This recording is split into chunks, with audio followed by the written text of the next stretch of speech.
وَإِذَا رَأَى الَّذِينَ أَشْرَكُوا شُرَكَاءَهُمْ، اور شرک کرنے والے لوگ جب قیامت کے دن ان ہستیوں کو دیکھیں گے جن کو وہ اللہ کے مقابلے پر شریک ٹھہرا لیتے تھے.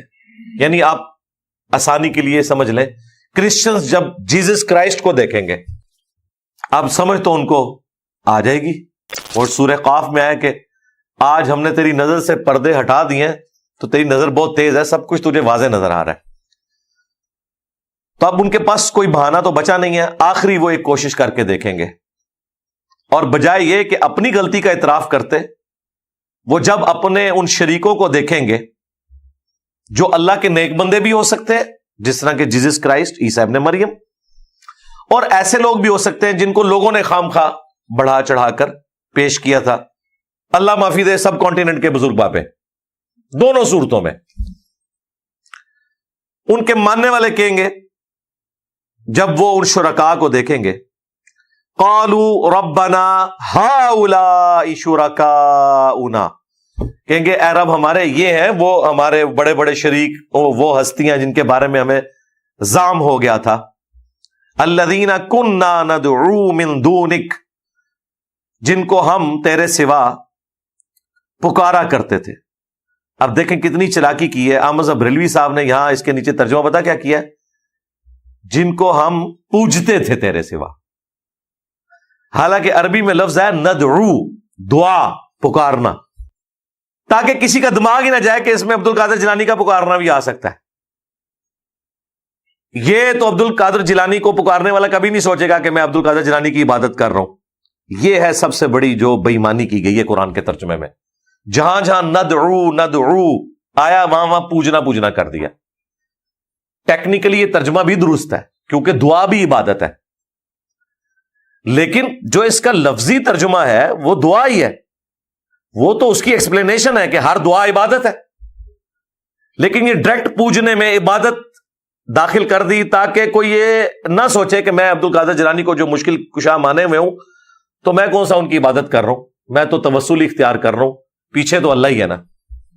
وہ خیال ہی نہ ہے کہ قرآن نے تو پکارنے کی بھی نفی کی ہے.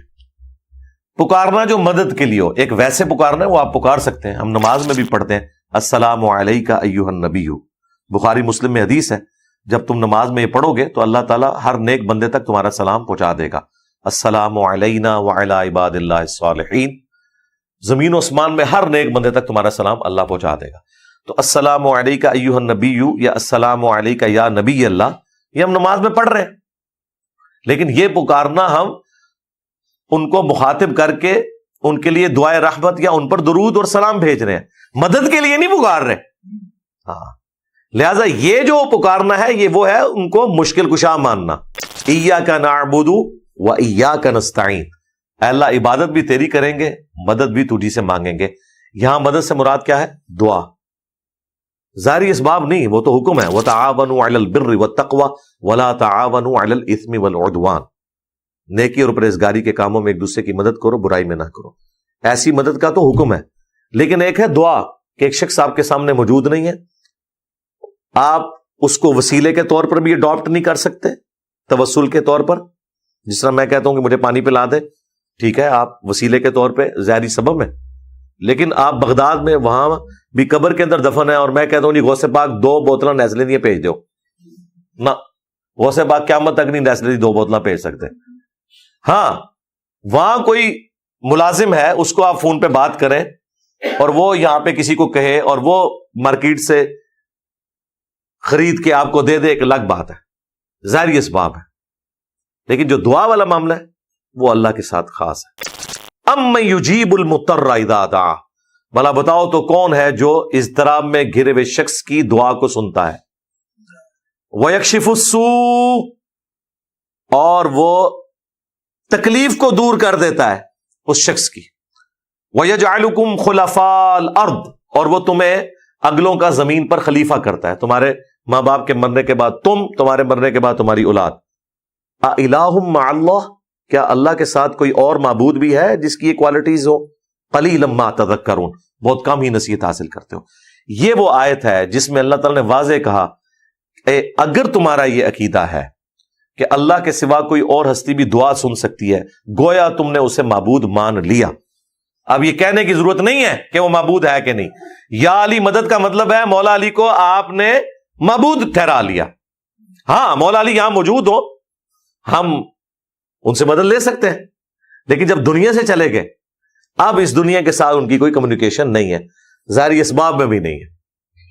کہتے نہیں اللہ نے ڈیوٹیاں لگائی ہیں، اور بھائی اللہ نے جس فرشتے کی ڈیوٹی لگائی ہے نا بارش برسانے کی، حضرت میکائیل علیہ السلام، ہم ان سے بارش نہیں مانگ سکتے، مشرک ہو جائیں گے، حالانکہ اللہ نے ڈیوٹی لگائی ہوئی ہے کہ میکائیل بارش برسا دو کہ گرمی کا موسم قریب آ رہا ہے۔ یہ ہم نے جنید جمشید کو بھی کہا تھا کہ یہ نعت درست نہیں ہے، اگرچہ ایک دیوبندی مفتی سعید نے یہ نعت لکھی ہے کہ فرشتوں یہ پیغام دے دو، فرشتوں کو ہم نہیں پکار سکتے، پکاریں گے اللہ کو۔ اللہم صلی علی محمد وعلی آل محمد، اے اللہ تو ہمارا صلاۃ والسلام پہنچا دے محمد صلی اللہ علیہ وآلہ وسلم تک۔ اللہ کی مرضی، فرشتوں کے ذریعے پہنچائے، ہواؤں کے ذریعے پہنچائے، جنات کے ذریعے پہنچائے، ڈائریکٹ سنوائے، ہم نے اللہ کو پکارنا ہے۔ میکائیل کی ڈیوٹی بھی ہے، پھر بھی اگر کوئی مسلمان یہ کہے کہ میکائیل بارش برسا دے اللہ کے اذن سے تو ہم مشرک ہو جائیں گے۔ اگر میکائیل کا یہ سٹیٹس ہے تو سرکار شیخ عبد القادر جیلانی تو شاہی کوئی نہیں ان کے مقابلے پہ، تو عبد القادر جیلانی کی تو کوئی ڈیوٹی ثابت بھی نہیں، جن کی ڈیوٹیاں ثابت ہیں ان کو پکارنا بھی شرک ہے۔ یہ بڑا کریٹیکل ٹاپک ہے۔ اب اللہ تعالیٰ کہہ رہا ہے کہ وہ اللہ کو کہیں گے یا اللہ یہ وہ ہستی ہیں جنہیں ہم دنیا میں پکار، بھائی اللہ کے علم میں کون سا تم اضافہ کر رہے ہو، بس ہاتھ پاؤں بھول گئے نا۔ اب وہ چاہ رہے ہیں کہ یہ ہستی ہمارا بوجھ اٹھا لیں، یا اللہ تعالیٰ کو ان ہستیوں کے ساتھ ڈائریکٹ کر دیں کہ یا اللہ ساڑھا کے قصور، ہم تو ان کو پکارتے رہے، اور بھائی انہوں نے ان بیچاروں کو تو پتہ ہی نہیں تھا۔ سورۃ الاحقاف میں آئے کہ وہ ہستیاں ان کی دشمن بن جائیں گی، یہاں پہ بھی آئے گا، وہ اعلان برات کر دیں گے۔ فَأَلْقَوْا إِلَيْهِمُ الْقَوْلَ إِنَّكُمْ لَكَاذِبُونَ، جیسے ہی وہ کہیں گے نا یا اللہ یہ وہ ہستیاں ہیں جن کو ہم پکارتے تھے، تو اللہ تعالیٰ فرما رہا ہے وہ ہستیاں وہ ان کا قول انہی پر پھینک دیں گے اور کہیں گے یہ جھوٹے ہیں، ہمارا کیا لینا دینا، ہم نے تو ان کو نہیں کہا تھا۔ حضرت عیسیٰ ابن مریم کہیں گے کہ میں نے تو لوگوں سے نہیں کہا تھا کہ لوگ مجھے اللہ کا بیٹا ٹھہرا لیں۔ سورۃ المائدہ کا جو آخری رکوع ہے، جو عیسیٰ ابن مریم اور اللہ کی گفتگو ہے، کتنی رکت انگیز ہے۔ اے عیسیٰ ابن مریم، کیا تو نے لوگوں سے کہا تھا کہ تجھے اور تیری ماں کو معبود ٹھہرا لیا جائے اللہ کے مقابلے پر؟ وہ آگے سے کہیں گے اے اللہ، میں نے تو ان سے بس وہی بات کی تھی جو تو نے مجھے حکم دیا تھا کہ عبادت کرو اس اللہ کی جو میرا بھی رب ہے اور تمہارا بھی رب ہے۔ مجھے کب شایع تھا کہ میں اس طرح کی بات کرتا؟ اگر میرے جی میں کوئی بات ہے تو اے اللہ تیرے علم میں ہے، یعنی میرے دل میں بھی اگر کہیں معبود بننے کی خواہش ہے نا، تجھے تو پتا ہے جو تیرے جی میں ہے وہ میں نہیں جانتا، جو میرے جی میں ہے تو سب کچھ جانتا ہے، سارے غیبوں کا جاننے والا تو ہے۔